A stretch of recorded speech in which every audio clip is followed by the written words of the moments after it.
Hi, I'm Kirk Mastin from Mastin Labs, and this is a practical camera review of the Contax 645. This is the crown jewel of all film cameras at the moment. This is the camera that everyone wants, and a lot of big-time people shoot it, and for good reason. There is nothing in the world like this 80mm f2 lens. And let me tell you, if there was anything else even close to this lens, no one would put up with the body of the camera because it is full of problems. This camera has a lot of great features. It has very high shutter speeds. You can go up to a 4,000th of a second, so you can shoot at f2 all day long with fast film, even in broad daylight, and get really great results. The lens is super sharp at f2. In fact, it's so nice and sharp at f2 that I really don't recommend stopping it down too much. It actually gets, and this is kind of crazy, it actually gets less sharp looking as you go past like f4 or 5.6. So most people that I know that shoot these shoot them at f2 or 2.8 all the time. It's got autofocus, but I would recommend not using it. The viewfinder is pretty bright, and you can manually focus pretty easily. The lens turns really well.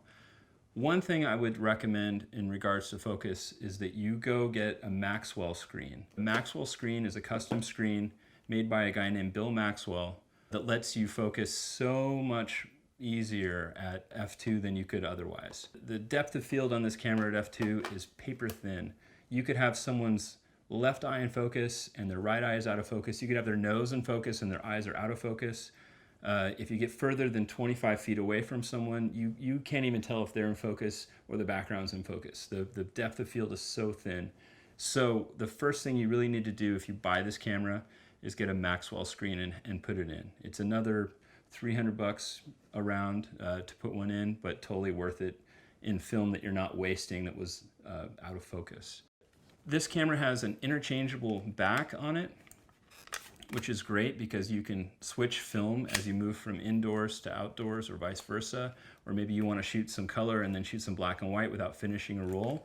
You can just pop this off and switch it out for another back, and it makes your life pretty easy.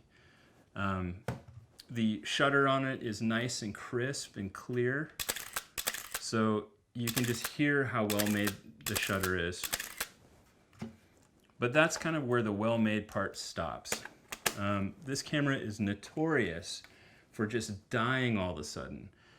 You'll be in the middle of a shoot, you'll shoot a few frames, and then it'll just turn off and you can't get it to work again. And I've had a lot of people ask me, how do I get my camera back to life? Sometimes it works, sometimes it doesn't. And I wanted to give you a few pointers on how to keep your Contax alive. If your camera turns off all of a sudden in the middle of a shoot, one of the easiest ways to get it to work again, you just take the prism off and put it back on. And somehow this kind of resets the camera and lets you keep shooting.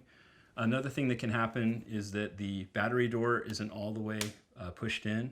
So I've even taken it all the way out, like take the battery door all the way off, put it back in. That can fix the problem. And one other thing that you can do too is just take the lens off and put it back on. So just pretend that you're like field dressing a rifle, you're in the army and you gotta like take it apart and put it back together as fast as you can. That's the quickest way to get your camera to work again if it's not working all of a sudden. The second thing about keeping your camera really alive and working well on a real shoot is that you need to take a lot of gaffer's tape like I have. So I've got gaffer's tape all over the camera and lock things into place. This camera is notorious for changing settings while you're getting in and out of the bag or shooting with it. The aperture ring slides super easy, so I actually tape it, the piece of gaffer tape, at 2.8. So that's kind of my default place where I shoot this camera, so that I'm not accidentally all of a sudden shooting at f2 or at, I don't know, 5.6 or whatever, because this thing spins really easily. And with this camera, I never really pay attention to the LCD inside. I meter with a light meter, a handheld light meter, so I'm often unaware that this has changed. So this is how I kind of keep track of it. I also tape up the shutter settings. You can either have it do single or continuous, or 2-second or 10-second delay. That's super easy to get bumped, so I just tape that into place. The other thing I tape into place is the double exposure button. That one is super annoying if that one gets hit, because all of a sudden you've got a whole roll that is totally psychedelic when you didn't mean for it to be. You've got just double exposures of everything. Tape that down, tape down the ISO speed. Basically tape everything down that you don't want to change, because this camera will just mysteriously change settings during a shoot.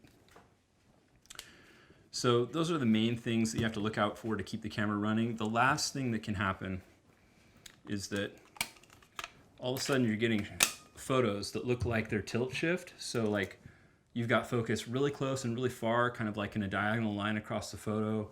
Or say you're taking a picture of a group of people, like 4 or 5 people, and like 3 people are in focus, and then like the last 2 people's heads are like totally out of focus, but the tree behind them is in focus.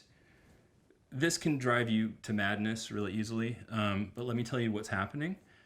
These Contax inserts, which are insanely expensive, they're about $400 to $500 these days, have a tendency to break. And what happens is there's a small spring that controls the tension on the film spool.